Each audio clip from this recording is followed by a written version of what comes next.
clip my hair a little bit, so I always go with natural. I swear to God, it be looking like every time it's natural, like not too fancy on my hair. At least the cut, you know what I mean? More like grooming. Anyway, never laughed at a shoelace, chapter 26, page 141. This is a shoelace, said Mac. Everybody laughed. Mac was standing at the front of the room, holding his shoelace in his hand.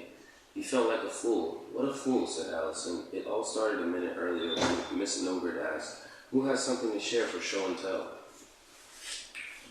But first, you should know something about Mac. Mac's favorite subject in the whole world was show and tell. He loved it, especially when he was the one doing the showing and telling. He often looked through garbage cans on his way to school in search of stuff to show and tell about. Once he found a real gushy love letter. It was covered with something that looked like peach slime, but that wasn't what made it gushy. The gushy part was what was written in the letter. Mac read it to the class with lots of feeling.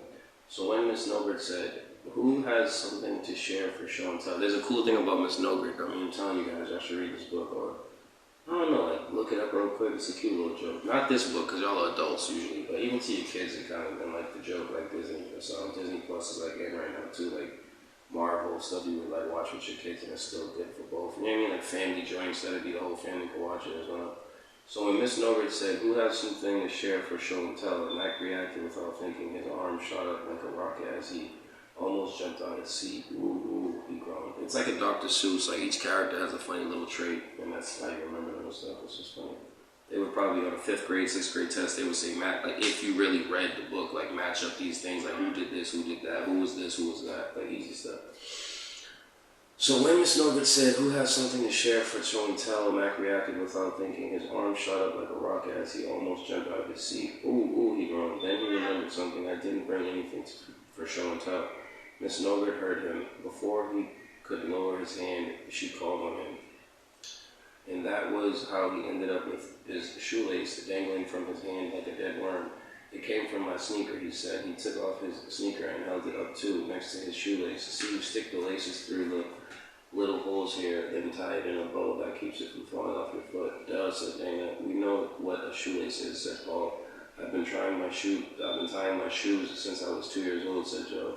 Calvin and Bebe booed. Sit down, said Jason. You're boring. The kids in Miss Jewel's class never used to be so mean, but they've been getting grumpier and grumpier ever since Miss Nogard took over. Put your shoe back on, said Mauricia. Your foot is bad. Mac felt terrible. Miss Nogard smiled. Go on, Mac, she said. We're all very interested to hear what you have to say. He tried to think of some way to make a shoelace interesting. Shoelaces are real important, he said. There was once this guy, he was a real fast runner. His name was Howard Speed. He was the fastest runner in the world. But this was back before shoelaces were invented, and so every time Howard raced, he ran out of his shoes. Nobody seemed very impressed, but then he asked, did it hurt his feet? Max shrugged. I guess he said. I once stubbed my toe on a rock, said Stephen. It hurt. Yeah, and you didn't run as fast as Howard Speed, said Mac. He ran so fast that if you kicked a rock, he would break his toe. Did he have blisters? asked Todd. Mac smiled. Man, he had the biggest blisters you ever saw in your whole life. Bleeding blisters. Oh. Joe and John said together. Ooh, Joe and John said together. With pus oozing out, said Mac. Oh, gross, said Dana, wide-eyed. Everyone was paying close attention to Mac now. Wherever Howard went, said Mac, he left a trail of bloody footprints. Cool, said Terrence. And so they had to invent something to keep Howard's sneakers on his feet, said Mac. First they just tried nailing his shoes to his feet. Yowza, baby. BB exclaimed. BB, baby, it's B-E-B, so I think it's BB. Why didn't he just use Velcro, asked Jason. Howard lived in Africa, explained Mac. Velcro trees only grow in Australia. So then they tried gluing his shoes to his feet, and that seemed to work. But then whenever he took off his shoes, like to take a bath or something, he'd peel off a layer of skin. Yakola, shrieked Allison. But finally, Thomas Edison invented the shoelace, and Howard never ran out of his shoes again. Did he win all his races after that? asked John. Well, said Mac, the next race was for the world championship of the whole world.